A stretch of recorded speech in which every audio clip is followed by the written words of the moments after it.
사랑하는 성도 여러분, 오늘 하루도 주님의 은혜 안에서 평안하셨습니까? 우리의 삶 속에서 언제나 말씀으로 함께 하시는 하나님의 깊은 사랑을 나누는 시간입니다. 오늘 이 이야기가 여러분의 마음에 깊은 울림과 위로를 준다면 주님의 은혜를 더 널리 나누는 마음으로 구독과 좋아요를 눌러주시길 부탁드립니다.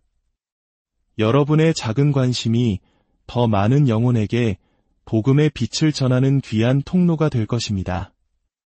여러분의 삶과 가정 위에 하나님의 크신 평강이 언제나 함께하기를 간절히 기도합니다. 오늘날 우리가 살아가는 이 시대에 교회란 무엇일까요? 아마 많은 분들이 높은 십자가 탑이 솟아있는 아름다운 건물, 주일 아침이면 울려 퍼지는 찬양소리, 혹은 다양한 목적을 가진 사람들의 사교 모임을 떠올릴지도 모릅니다. 하지만 성경이 우리에게 가르쳐주는 교회의 본질은 우리가 눈으로 보는 건물이나 잘 짜인 프로그램 그 이상의 의미를 담고 있습니다. 성경에서 말하는 교회, 즉 헬라어 원어로 에클레시아는 세상으로부터 부름받은 사람들의 모임을 의미합니다. 그렇습니다.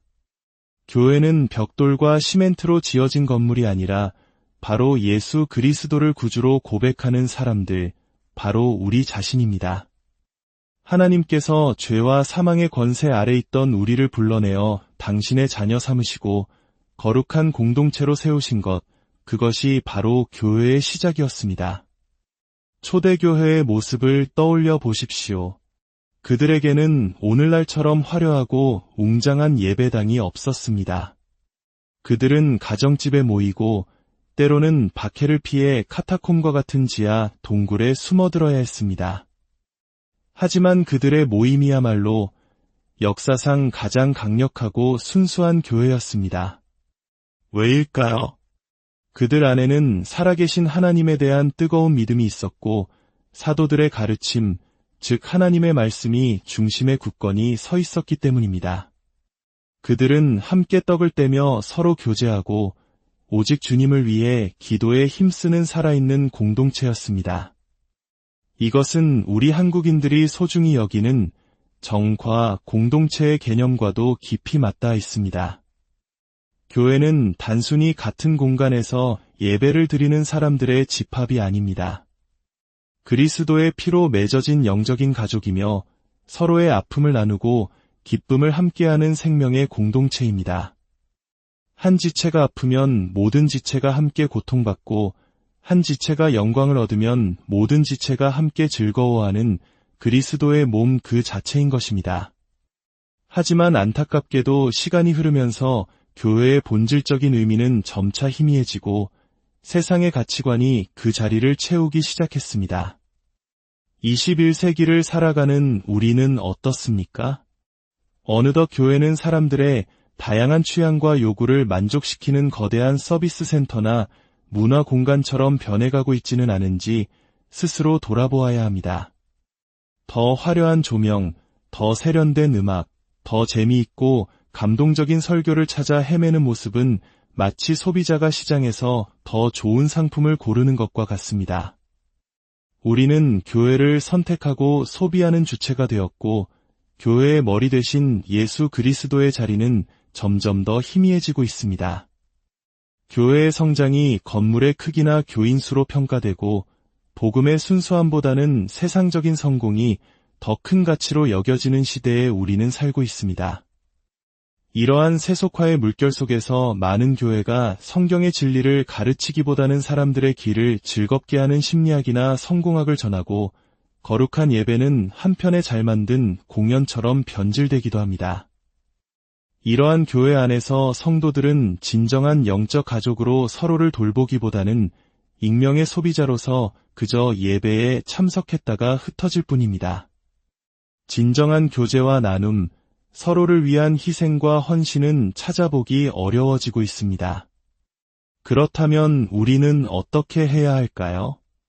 이 혼란 속에서 우리는 어떻게 교회의 본질을 회복하고 하나님께서 기뻐하시는 공동체를 세워나갈 수 있을까요? 해답은 단 하나, 바로 말씀으로 돌아가는 것입니다.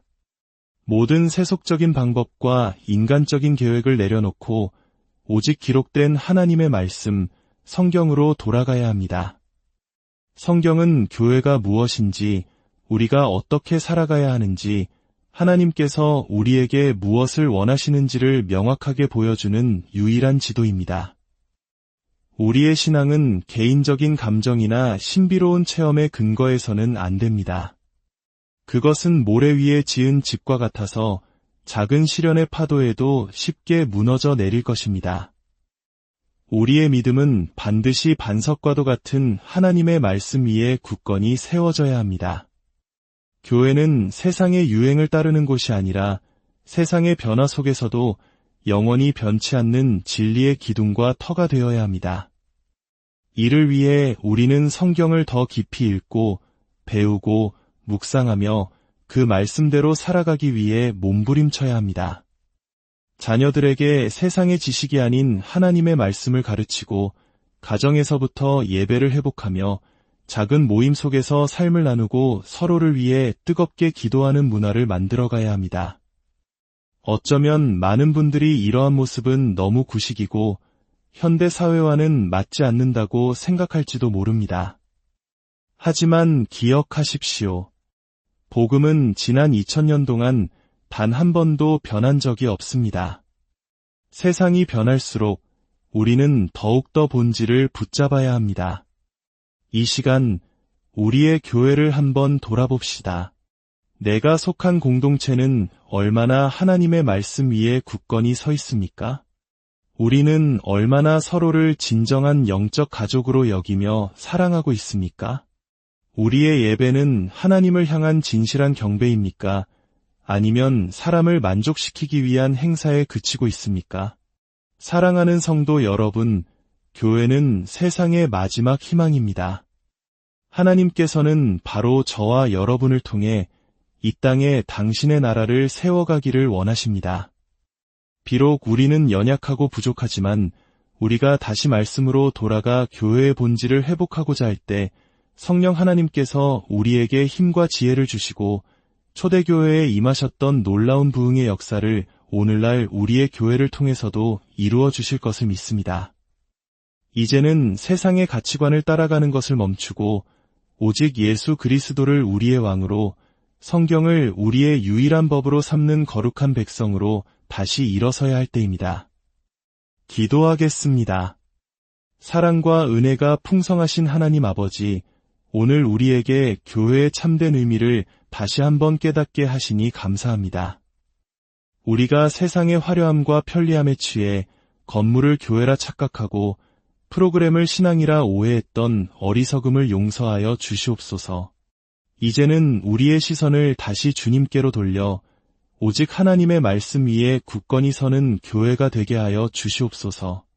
우리 각자가 그리스도의 몸된 교회의 한 지체임을 기억하고 서로 뜨겁게 사랑하며 아픔을 나누고 함께 울고 함께 웃는 살아있는 공동체를 이루게 하여 주시옵소서. 이 땅의 모든 교회가 세속의 물결을 거슬러 올라가 진리의 등대가 되게 하시고 세상에 하나님의 사랑과 공의를 선포하는 능력 있는 주님의 군사들이 되게 하여 주시옵소서.